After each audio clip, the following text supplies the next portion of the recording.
Hello guys, in this video I'm going to show you how to make a deposit on KuCoin, but first I wanted to tell you that don't forget to subscribe, because at 10,000 subscribers I'm going to show you my YouTube revenue statistics and my growth strategy, how you can make money online. So after you open the app, then you should see at the top of the screen the first option is deposit. Now you have to select the crypto that you would like to deposit, let's say Ethereum, and then you have to select the network. Ensure that the selected network is consistent with your method of withdrawal, otherwise you are at risk of losing your assets.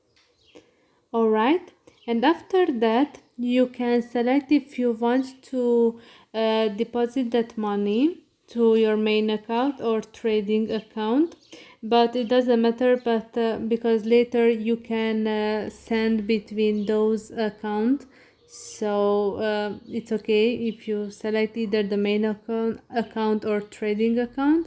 And then you copy your deposit address and paste it into the withdrawal platform, then deposit the coins to the relevant KuCoin account.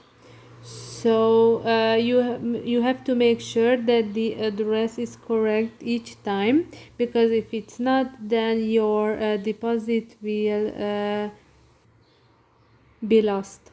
So I hope this video was helpful for you. If it was, please consider subscribing, and see you in the next one. Bye bye.